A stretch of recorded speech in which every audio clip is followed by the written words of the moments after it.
Time now for My Impulses, also presented by MicroEssentials. We start with the Big Ten championship game, talking about how Michigan State and Ohio State could earn their respective ways there this weekend with wins. And my impulse tells me that's exactly what happens. That's right. We will know the Big Ten title game matchup, Marcus, a week ahead of time. I agree with you, Rick. Ohio State only needs one more win to clinch. But I think everyone had predicted Ohio State to be in this position 12 months ago. But this is the one game everyone is expecting, or at least they want to see. This Michigan State defense going against Ohio State. Who's going to really test who?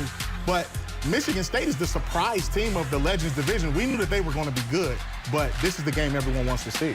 Rick, I agree. I think Michigan State right now is just too strong for Northwestern physically. I think that's where they're going to struggle. You see that Michigan State is a very physical team, and Jeremy Langford, is going to be running the football right up the middle. That's their weak spot on defense. Let's talk Nebraska, Penn State, and Amir Abdullah in the running for Big Ten Offensive Player of the Year. Just once this year held under 100. That was 98. Against UCLA. My impulse tells me nothing changes this week. Abdullah, for the 10th time in 11 games, Eric, goes over 100 yards. Well, I agree with you again. I think I can't say enough great things about Amir Abdullah and what he brings to the table as a running back. I like his physical play. He's a little bit undersized, but he plays so big, you know, in his pads. He hits people with stiff arms, and I'll tell you what, he is the most valuable player on that football team. I expect him to do the same thing. Give him the ball, feed Amir, let him take the win in this game. I disagree. I know everyone probably looking at me like I'm crazy, but Purdue only had 41 yards rushing against Penn State last week at home. They're going to go crazy in Beaver Stadium. I can see Penn State ball controlling, keeping the ball out of Nebraska's offense. Of hands, I see. So you're comparing Purdue's offense to Nebraska's offense with Amir Abdullah? I'm just checking. I'm just making sure. Penn State playing well defensively at home. All right, let's talk about your alma mater, Michigan. At Iowa, Michigan's offensive line has been a disaster, and Iowa's defensive line and linebackers one of the better front sevens in the league, leading me to believe, my impulse tells me the Iowa defense, Marcus, will have at least 4 sacks against your Wolverines. I disagree. They might have 3.5 sacks, but they won't get 4.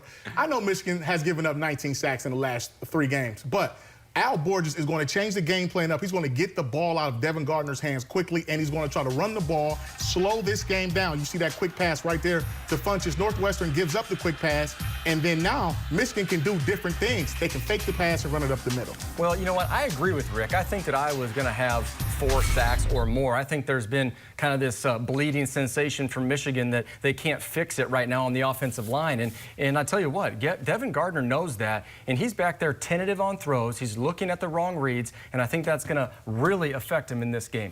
And finally, battle for the axe, or if Eric had his way, the slab of bacon between Minnesota and Wisconsin. These two teams very much alike. Play solid defense, and they like to run it. I see no reason to believe that's going to change. My impulse tells me, and I know this is a huge number, that the Gophers and Badgers combine, Eric, for at least 100 rushing attempts. No, not this time. Total disagree, and I'll tell you why. Because both teams want to run the football. That means the clock will tick down. I don't think that each team is going to have the opportunity to run 50 plays each, and they're going to have some pass plays in there to mix in. 3 yards in a cloud of dust, Marcus. Hey, Rick, I disagree with you, too. They make it off 45 each, but when you really think about this, I see Minnesota really trying to play keep away, but if Wisconsin gets out to a huge lead, Minnesota's going to have to pass the ball all day anyway. But I've seen Philip Nelson throw the ball well in the last few weeks. I don't see 100 rushing. Total runs and some more run. This game is going to take about 2 hours and 15 minutes to finish off.